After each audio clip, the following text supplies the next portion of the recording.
Welcome to West Virginia Uncommonplace. My name is JR, and it's been a while since I've done interviews. Actually, this is the second interview I've done today, and I haven't done interviews since, let's say April. Everything else has been kind of curated and moved into certain fashions.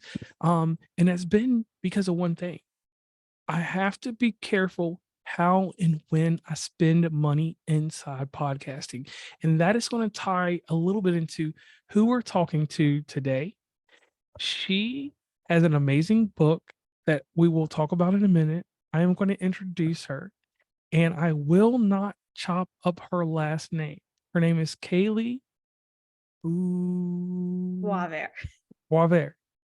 Now, Boisvert, I want to do this for the audience real fast, and this is for the audio listeners. It's Boisvert. So the way that I was going to say it was I was going to take like Webb Du Bois's last name and take the very ending of that, and I was going to take Vert and put those together, but it's a French last name.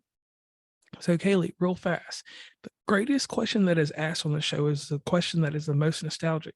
We want to know real quick who you are, why you are here today, and then this is the last part of it, a fun fact about you that no one knows except someone in your family. Okay. So my name is Kaylee Biosvert. I am a financial professional and I love all things money, numbers. And I recently wrote a book based on that. Because of that, it's called Make Money Your Thing. And so it's really the goal behind this book is to empower women to build confidence around their financial lives. So I am a single mother. I'm, financially independent. I am responsible for my household finances, raising two little ones on my own. And so for me, this is so important. And I was also raised by a single mom. So it's so important, I believe, for women to really get empowered, independent, in control of their finances. So important. And that's why I wrote the book. And that's been my passion for years. So I've been in the finance industry for about 15 years. And then I felt called to write this book kind of when COVID hit and everyone was sort of going indoors and things like that. I wanted to create something that I could share with a larger audience that I felt could really have an impact. So I wrote this book, Make Money Your Thing. And I truly believe it can change the way that women relate to money, the relationship we have. So instead of saying things like, I'm not good with math, I'm not good with numbers, money just isn't my thing, I want women to really embrace and feel inspired to say, money is my thing. And I believe that that can take place with a little bit of a confidence boost, which is going to help lead them to action in their finances and their money. So that's kind of a bit about me and what I've created and what I do. Fun fact about me, I am like a huge Real Housewives fan. Not really anyone knows that other than my daughter, because I don't know if that goes well with financial professional, but I watch all the Real Housewives shows religiously. I love it. And that's a lot of them. I mean, it started off small and it's just, it's really expansive. Like it's really big. So I have a question I want to ask you. And the question is, what were your first thoughts on finances? Like what tied you into finances? And I told you in our pre-call what happened to me. It was a vehicle that started me worrying about finances because I had to worry about the gas, the car insurance, which was crazy because I was in Virginia, where I'm originally from. I got my car at 15, but at 16, I had insurance and everything. And my mom made sure I paid every single thing that had to go even down to, we had to have inspection stickers in Virginia. So I had to take care of all those finances and I had to make sure that I had a job that made sense. So I ended up having to get 2 jobs at that age. I was a soccer referee and I worked at the local Domino's. And I was a wrestler also on a high school team. So I wrestled, played soccer, did all these things. And that was my first thoughts on finances. Like, how am I going to incorporate making all this money I need to take care of things while still having time to do everything else that I want to do? So please let us know, what were your first thoughts on finances, or what basically tied you into having to think about finances? Yeah. And I love that your story you shared too. Mine's very similar.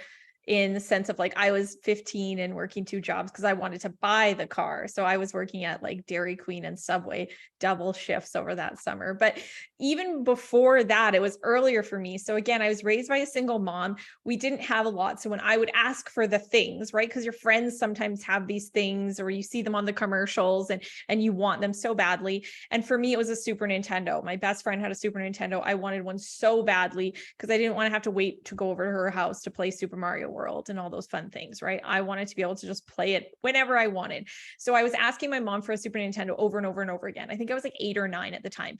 And she said, her answer is no. And then I think she got tired of it. And so she changed her response. And instead she said, if you want one so badly, buy it yourself. And I was like, mind blown. Because when you're a kid, when it's not a no, it's a yes, right? So you're like, well, that's a yes. I just have to figure out how to buy it. And so I did everything I could to like squirrel away money to buy that Super Nintendo. Like I had this little tin can that I hid in my closet because we grew up in like not a very safe neighborhood. So I was already like being diligent about where I'm hiding my money.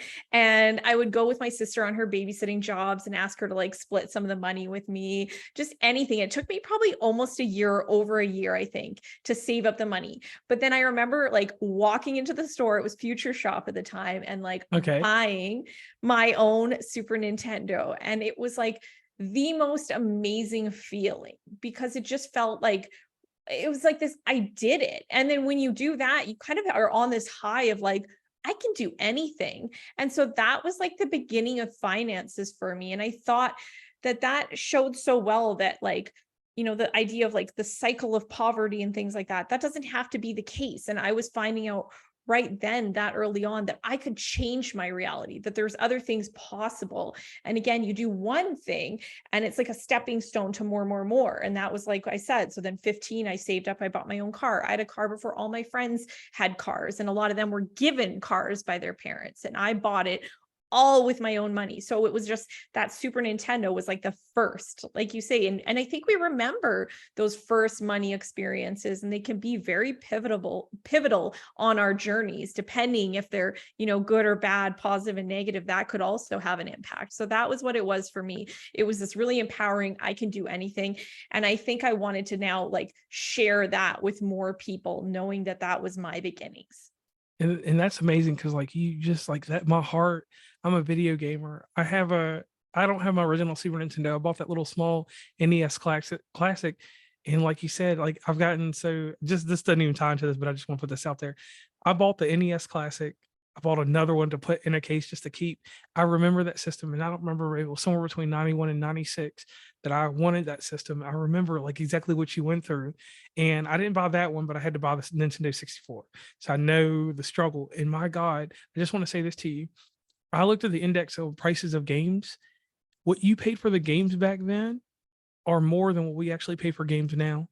Oh, Because the makes Super sense. Nintendo, yeah, because if I remember correctly, Super Mario World came with the system, but other games were like $69 and $79, and we didn't pay attention to it when we were young like that. But now games are like $49, $50. They're going back to 75 now, but that's a crazy tie-in. I want to thank you for that, and I don't want to go too far into that, but that's on my heartstrings, the Super Nintendo. Now, you get older, you get through high school. Did you attend college? Yeah, I did. Yeah. And I took business. Okay, so you get into college, and college was another little place for me. I had to pivot in college. College was different for me because the money that I made there had to be stretched in a full circle. It had to be the evolution of what was to come, or it had to take care of that weekend or that party, mind you. And sorry about that, Mom. I did party back then.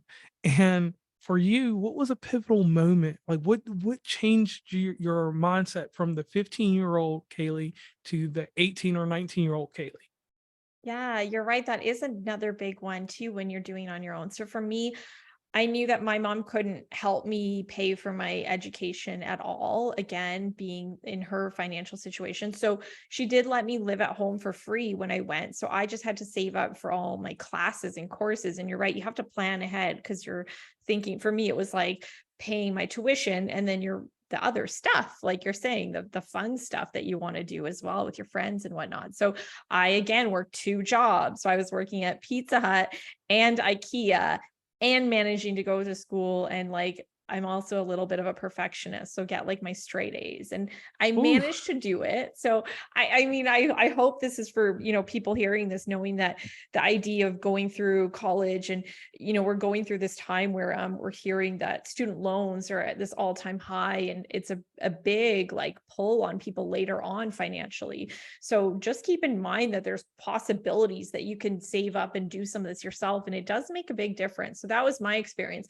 And I was going to business school, learning about finances and investing. And there was like people in my classes that were getting student loans and like investing the money and making more on it essentially for the time being. So then they would have to pay it when they paid it back, they'd have make money off borrowed money, which was very interesting and wow. kind of risky on their part. But for me, again, someone who like loved money, numbers, all things, I was still like very much like scared and intimidated about investing. So I write about this in my book about, if you think investing is scary, by all means, I can get behind that, and I see where you're coming from. Because for someone who, again, did it all the way through university, was around it, I was really scared to dive in, even with everyone around me doing those things. So I found that to be interesting, that it was a very scary realm for me, investing. I felt like you had to have a lot of money or be almost like a certain person, like almost like my upbringing. It still felt like I didn't belong in the investing space. Okay. Now let me ask you this. So you get out of college, and I keep tying in pivotal stories with me because they kind of work out with what we're talking about tonight or this evening. I got out of school. My mom sent me to go work for this grocer called Kroger's. And she didn't send me to work for them in this kind of measure, like you go in the store. She sent me to go work on a reset team that remodeled stores. So the first thing that I had to learn about, and this was the hardest thing in finance for me, was I wasn't worried about the paycheck. I wasn't worried about that. I had to learn about a hidden paycheck, the benefits for me to actually come to work. So once I learned about them, the job that I took with Kroger's and traveling and stuff like that was very enticing. But it was one thing that they hit me with, and that was an IRA, a retirement, a Roth account, learning this type of financial knowledge. And obviously, you had this information while you were in college. So, with the knowledge and wealth that you had from college, going out into the working world, what was it like the first day for you in the working world and whatever job you secured, having all this financial information, but like translating it back to yourself? Because the greatest thing that we all do in life is we can help everyone in the world, but sometimes our own advice we will not take. So how did it work for you? You're so right. Because doing all those things, I'm like, check, check, check, like you're doing all the right things. And if all young people did that, that's the best start you can give yourself. But I didn't, like, I did all the wrong things. So you're very on point with that. I had like a matching program where the employer would put in, and I would have to put in some. And I just opted to like delay. I'm like, no, I want the money now. I need it now.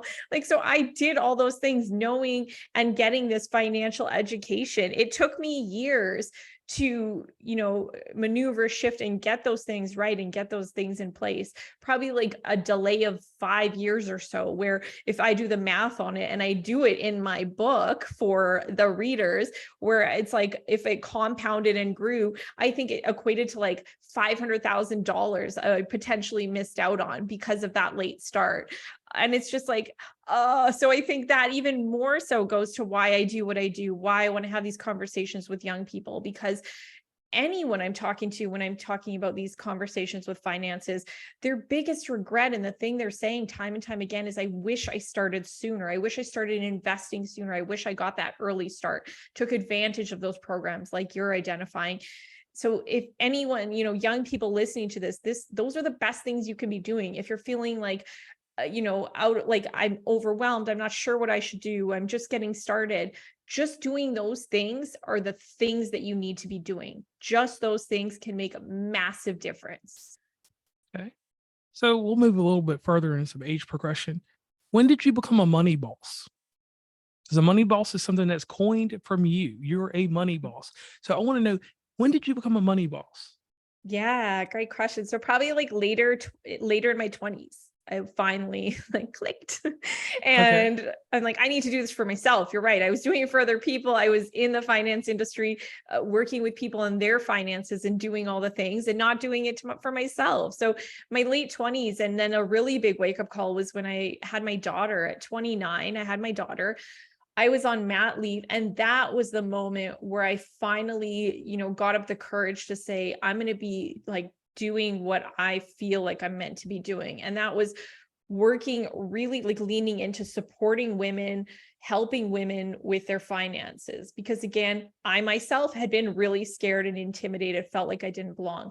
I had a lot of early money experiences though, but still I felt those feelings. I was raised by a single mom. I am a single mom. And so I felt like I had, all these experiences to really bring and support women and create this comfortable space for women to really feel like they can talk about these things, feel safe talking about them, feel comfortable saying, I don't know this, or I don't understand this financial jargon. Like there's no such thing as a dumb question. I always tell people that, but that was the moment. Having my daughter, it's that change you have inside yourself when it's like you have someone else to take care of and someone else that you want to do all, like you want to make their like life the best possible for them. And I didn't want her growing up the same way I did. Like I wanted to change that. I wanted, when she asked for the Barbie dream house or something, I wanted to be able to buy her that. Like I remember being a kid and wanting the Barbie dream house more than anything. And I never got the Barbie dream house. Oh, whoa. That's Yeah. rough. Sad. Yeah. We Wow. were I at feel like that Walmart we were like a few weeks ago or months ago, we were at Walmart and we saw the Barbie dream house, and Ivy knows the story, my daughter. And she's like, Mom, why don't you buy it right now? And I was like, I could buy lots of Barbie dream houses right Greenhouse. now. And one thing I like that you said, and I want the audience to wrap around this, you stated this twice already in the episode. You created an atmosphere.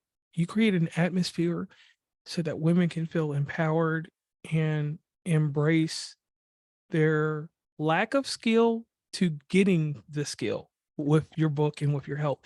And I really like that because you got to have a place to breathe. Everybody can have a space. We can go in spaces, but you said something, and I kept listening. I said, she's saying an atmosphere, because that's something, not a stratosphere, but the lower atmosphere where you can breathe. And I appreciate that. And I want to thank you for that early one if no one has told you that, because it's hard to do that for single women. Because I know my father was passed away, so she was widowed, and that's how she became single. So raising me and my sisters, I can feel and I understand where you're coming from, because it was a time that I was told no on something and I had to go out and, work and do and get things. That's how I did all the jobs that I did, 15, 16. So you have wrote this book and you have different parts to it to help women. And something interesting inside this book, you want these ladies to go on a date with their money. Mm-hmm. Explain to me real quick how you go on a date with your money in your eyes. And with this, with obviously the video that people can see on Twitch right now, and audio, you can produce an imagery with it. So give us the greatest imagery of going on a date with your money. Yeah. So you go to the bank, you get a whole bunch of money out, and you just make it rain. No, I'm just kidding. That's not the money date.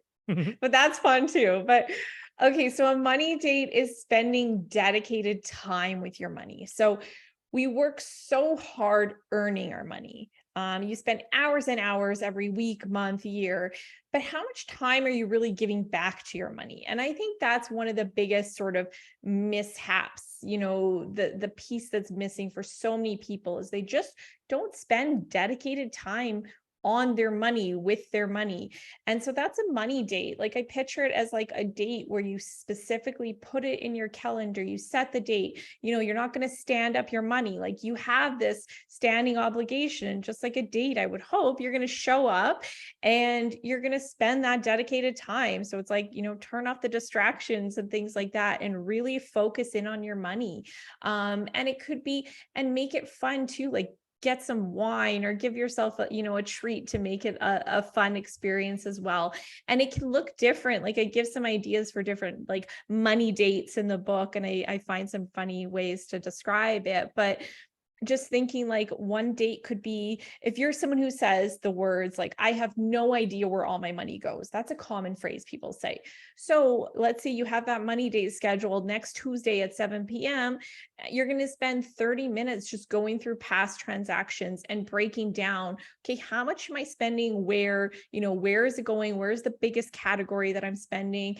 And just diving into those numbers a little bit to get more like reacquainted with your money and find out more about it, just like on a date where you're trying to find out more about your date and get to know them. The same thing with your money. So, and you don't have to be in a relationship to have this date. So you can do this date solo. If you're in a relationship, do it with your partner. It's a great time to communicate about money, come together, have a conversation about money. But that's all it is. Maybe there's something you don't know much about, but you want to know more about, like in your own finances. Maybe you're like, I want to get a better idea on, what interest rate I'm paying, or how does the interest like work on my credit card if I don't pay off the balance, things like that. So then you spend some time reading articles or listening to a podcast like this or something to just find out that information. And that's what you did on that money date. So it can be different every time, but it's just giving that dedicated time and attention back to your money. Because again, we work so hard. You work hard for your money, right? There's a song where it's like, she works hard for the money. Yeah. So hard for the money. Yeah. So let's give back. Let's spend some time in it. And that's it's a step everyone can do, and it will make a difference. It feels good. I did it literally last week myself. And I just felt so good. I felt like so in the know, empowered. I saw some subscriptions I was paying that I wasn't using anymore, canceled those. I think I saved like $200 a month in some of the changes I made. And I'm like, wow, Whoa. I feel good. Yeah. Now I can take that money and put it to something else that I maybe more means more to me, right? Saving for my child's education, going on vacation, like maybe something that I value more. Okay. And I can get that. Yeah. And I like that. So one thing that I need to find, and this is something that is kind of controversial in some areas, because when you ask someone this, you're going to get different opinions. But I want your strong opinion because you have two books that we're going to talk about in a second. You mentioned one book, you got a second one we need to talk about, but I need a terminology for what you describe as a financially independent woman, because I'm going to tell you something, and this may sound wild. I didn't truly understand financial independence until my 30s. Because the shackles that I was always taught, if you're not buying a house, you're renting something, you're, like you said, subscriptions to everything. Like, television is the greatest example I can use. We're never independent of these things. If you don't watch TV, you're fine. You don't have to worry with it. But now I went from cable to streaming services, and streaming services over time have now gotten to the portion of what the cable bill used to be. Because there's certain shows I want to see here and there. And then there's other alternatives to getting these shows, like bootlegging them and stuff like that, which I'm not going to say I do or don't do. But, cutting the cord, I thought I was going to have independence there. And I didn't get it. I had independence for a little while because, yes, I saved some money. But then 4 or 5 years later, from Netflix to Disney Plus now, I spend $50-$60 now across the whole thing. And that was what I was spending on cable, trying to get away from it. So can you explain to me what financially independent woman is to you? Or we'll just use financially independent. It doesn't have to be woman, but we'll put a woman in there because that's who we're talking to today in this show. Yeah. So, it's really just like being in the like driver's seat, being in that, like you said, money boss, being in charge. So it's just like being like, I think of financial independence as like when you are in control. And I don't think that means you have to be like a multi-millionaire or billionaire before you feel like you're financially independent. But financial independence can just mean like you've got it covered, from all your bills to also, saving for your retirement or financial freedom or whatever that is, going on the vacations you want, doing the things that you want to do. I think we put a lot of pressure on it, and people almost think like most of the time that they're just not succeeding when it comes to money. So much of us just sort of write ourselves off and again say like, I'm not good with money. I'm never going to be able to do this, or I'm never going to be able to go here or go on this trip or do this like big thing that you dream of. But I don't believe that's the case. Like, I don't want to see money as something happening to us. I want it switched around, and it's you're in the driver's seat. You're getting to decide, what do I want to do with my money? So we all probably have, different amount of resources, and it depends on a lot of factors, like the type of job you're working and, whether you're entrepreneur or employee, things like that. But there's still an element of financial independence you can have. And it's just a matter of being in control and really feeling like you're in the driver's seat. Again, money's not happening to you. You are directing, okay, my money comes in every month, and then $500 goes out to my retirement savings, and then $200 goes to my children's education savings, whatever it looks like to you, because everyone's very unique with their money. And I talk about this in the book about, embracing your own money uniqueness. But it is just that, it's that you get to decide, you get to choose. Money's not happening to you. And when you change it around, and when you look at it that way, it feels so much better. It's so much freeing. Like, it's such a heavy weight. We carry this burden of like finances and stress, and it like feels like it's limiting to our possibilities and what we can do with our lives. But when you change that around, and you can look at your scenario differently and decide that you're going to still be in charge of doing what you can with the resources you have, it feels so good. Okay, and I like that. Now, tying into something that you did amazing this year, you put out 2 books. Yeah. You put out a children's book, and you put out a nonfiction book, which we've already talked about. Could you give us some key takeaways from both books? Give us the name of the children's book, and then give us one more time a shameless plug for the book that she just spoke about, Make Money Your Thing. Yeah. So the novel is called Make Money Your Thing. And so it's like nonfiction, all about helping women with their finances. And then I also wrote a kid's book about a little girl learning about money. So it's a kid's picture book. I just got copies in the mail. Actually, it comes out September 19th, and it's great for like ages 4 to 7-ish, I would say. And it's just a little girl who fills up her piggy bank, and then instead of just like spending it all and that instant gratification, she learns like, what does my mom do with her money, and how her mom saves her money and saves it for other things. So then Mabel gets to open her own bank account and start thinking about like what she's going to do, like her big money goals. And so that's the story. So it's based like a little bit again on like my beginnings and background. And then my daughter was around 5 years old at the time. So she's sort of my inspiration for the character, Mabel. Okay. Because she was terrible with money, and that's where it came to me. I'm like, what am I going to do with this one? She's awful. So it's just like, how can we just inspire our kids? Kids are so fun when it comes to money. Like, they're always thinking about the possibilities, and they dream big. It's like before life happens, and it like squashes all your dreams and right, and takes all your ambitions away, or your aspirations, and then you have to reform them as an adult. So one thing that we do on the show, we do a shameless plug. And a shameless plug is a way to get people to be able to meet and greet you on the internet and to find out more about you. Because here's the thing, people are going to gravitate to your books. They're going to gravitate to you for more services. So how can people meet and greet you across the internet? Yeah. So my website, it's just KayleeBoisvert.com. And again, my name's spelled weird. So it's Kalee and then Boisvert. So .com. And then Instagram, same thing, at KayleeBoisvert.com. You can find me.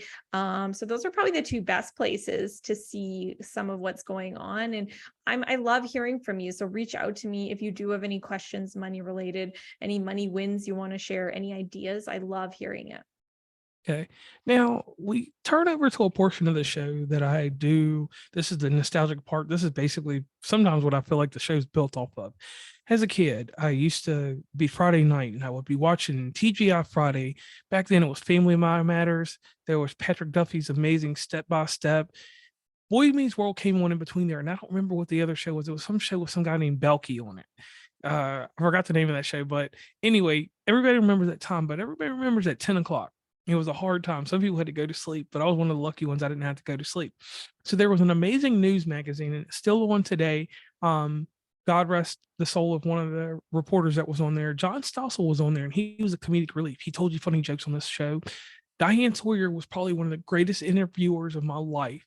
But the GOAT, the best of them all, was Barbara Walters. Barbara Walters would ask these personable questions on this show called 2020. And 2020 did two things for me. Sometimes at night, it got me to stay up a little bit past 11 because it ran to 11:05 if they had something interesting going on.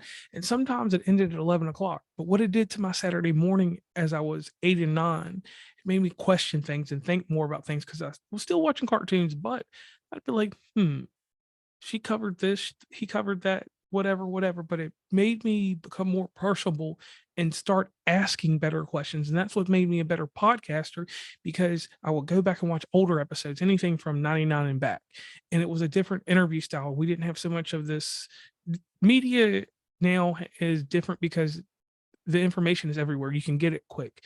In our time of growing up, you may have had AOL or Netscape or instant messenger. We had that, and that's how we spread the news. And then some people, which I still think I'm gonna do an episode about that, the ICQ chats. I was on there, and we won't talk about that on air or on Twitch, but I will say that there were things that went on there, and the knowledge, and that was just basically was a dark alley sometimes.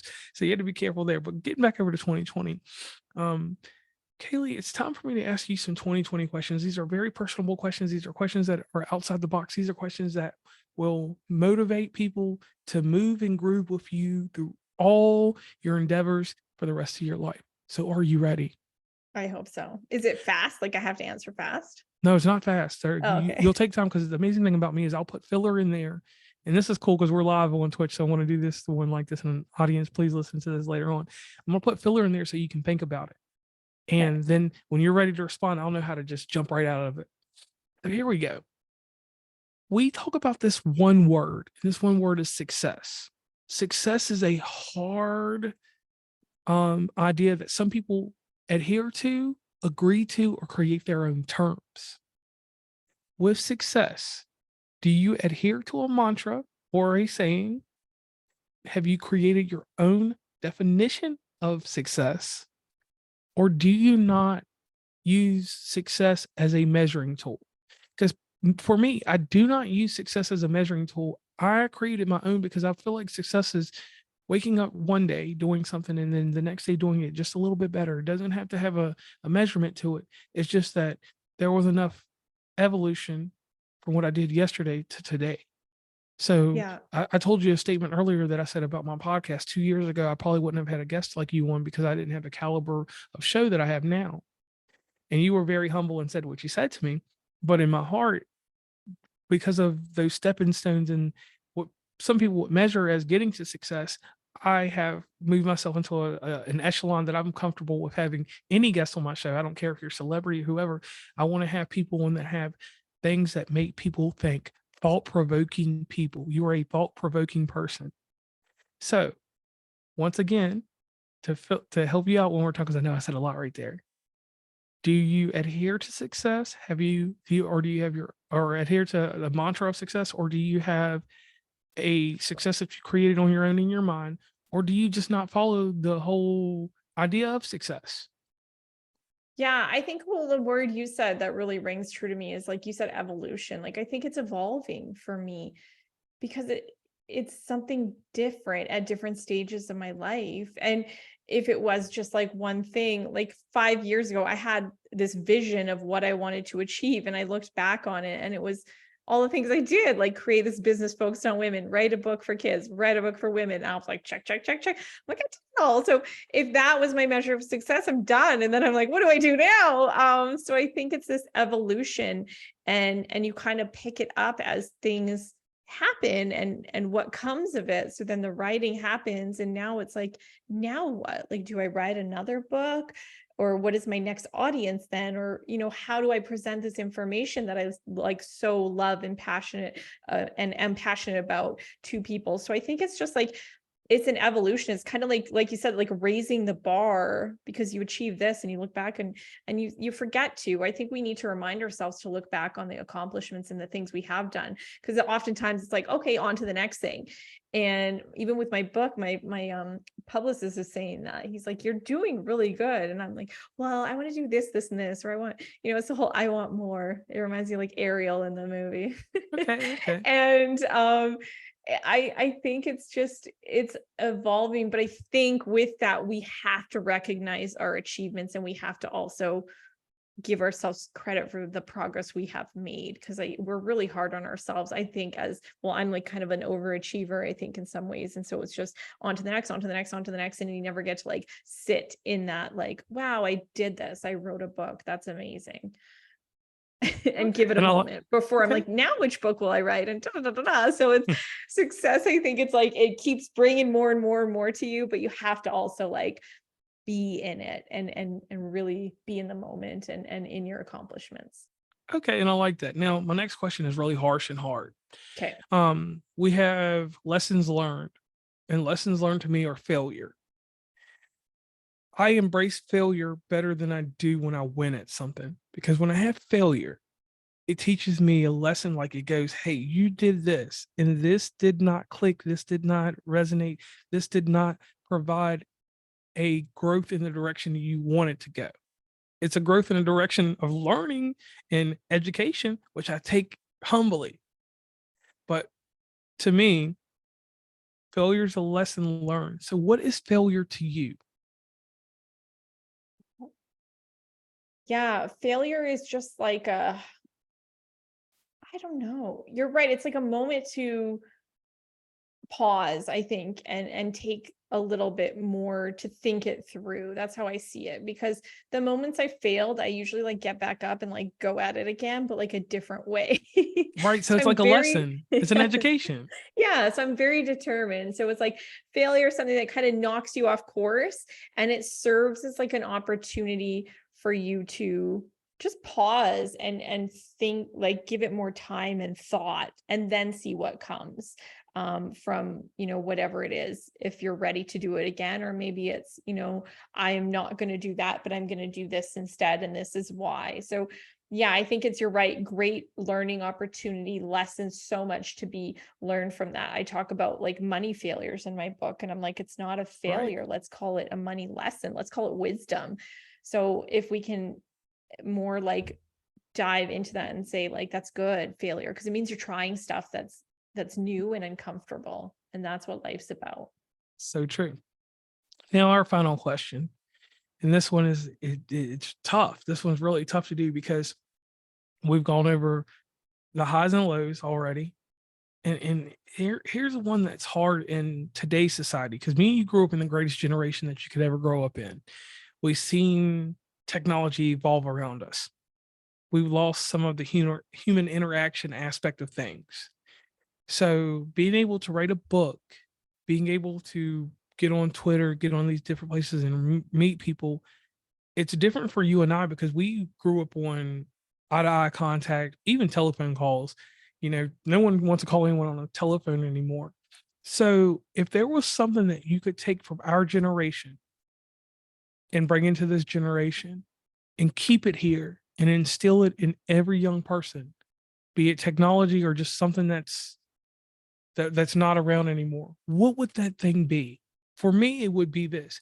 I just want there to be patience again, because in this day and age, like I've seen some kind of fiasco that happened on Saturday. We see things that happen in the world. Patience is not a virtue anymore. People only give you a certain amount of time, be it positive or negative, to get things across. People don't have patience in positive or negative situations. It's just, how convenient can it be? Can it be like the convenience store? Can I go in and get a cold Pepsi? Can I get a cold Coke or a cold water or something real fast, quench my thirst, and then move on in life? Instead, when we were growing up, you had to have patience for things. Things like we were talking about evolving so much, things had to have an evolutionary step to them. It wasn't just right here and there. There was nothing convenient about our lives except having a car, and our windows. Some of us had to crank them down. Some people didn't have air conditioning in their cars, and now everyone, to a degree, keeps them in air conditioning and stuff like it's so many more modern conveniences now. And like I said, that whole thing about human interaction disappearing, like what we're doing right now. If we were doing this years ago, wherever you live and wherever I live, I'd have a radio station and you'd be coming down to the radio station. We'd be doing this right now. Yeah. But we have technology, so that's one great thing about now. But there's arts and things that are lost. So what was something from the past that you would bring to the present for everyone, your daughter and anyone, that we don't have now? A funny one I was thinking about the other day was Blockbuster Video. I'm like, oh, a movie store. That's so fun, where you walk the aisles and like, it's the same like scrolling through Netflix, but you're walking the aisles and deciding what you want to watch. But that's not it. That's not my answer. That's just one I was thinking about the other day. I'm going to do a plug about that later, because I have an Yeah. episode about Blockbuster and the movies and dating with those. But go ahead. That's so fun. But I think it's something to do with, because of my whole money vibe, has to be something to do with like the tangibility of money. Like, I think we've lost the tangible element of like what money actually is, because we grew up with more like coins and paper money, which is disappearing.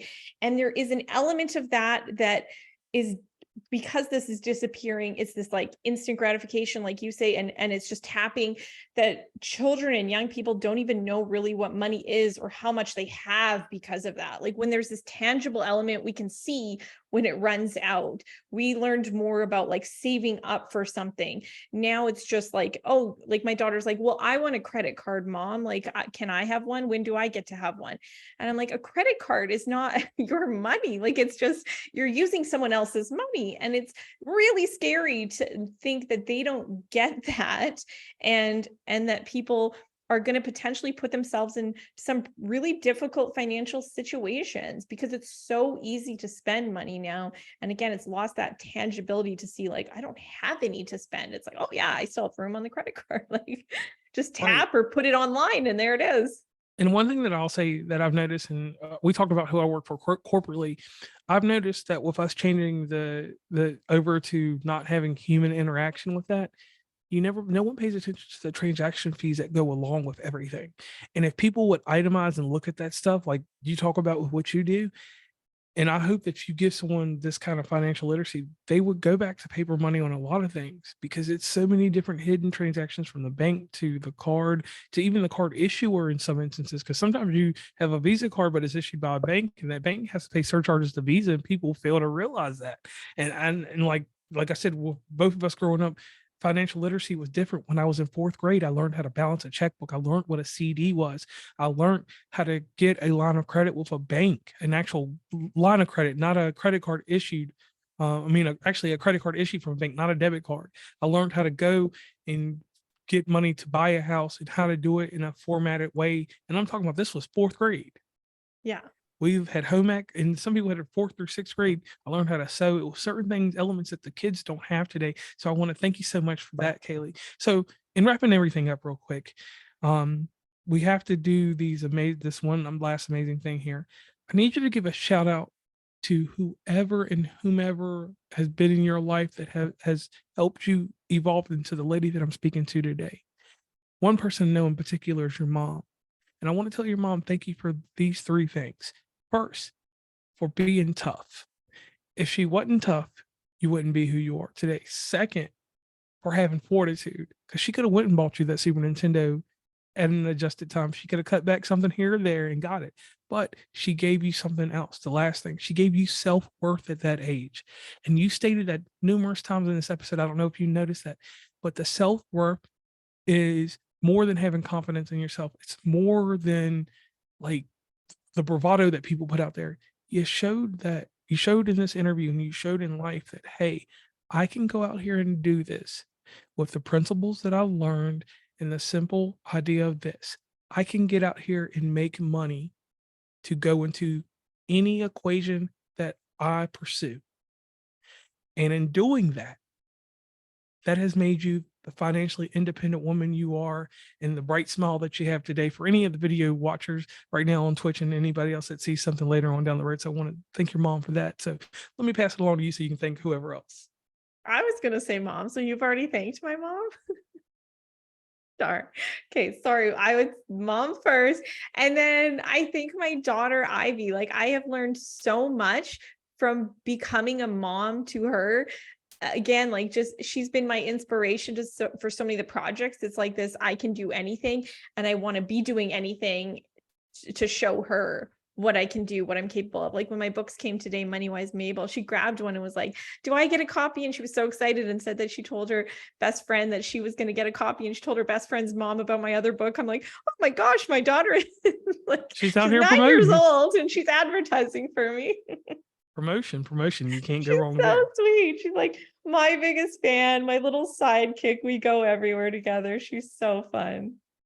Okay. And in ending this show real fast, everybody knows that my famous common phrase is to seek the uncommon. And this right here is uncommon. I want you all to surround yourself with this. And the great amazing thing about this podcast is inside of the show notes. The show notes will have everything that was detailed here that's poignant. We will be concise. We'll get everything out there that you need to know to be involved in this matter. So I am JR and I am signing off. Kaylee, please leave us with a great ending to this show and give us your last name one more time because I didn't want to chop it up. Boisvert. Kaylee Boisvert. Boisvert. Boisvert. Got it. Okay. Well, I just want to say to the audience, thank you so much for listening. And I just want to say, give yourself permission to feel good about your money right now. Like, just do that one thing, permission to say, I'm okay. I've got this. I'm starting with a clean slate today. Okay. Thank you.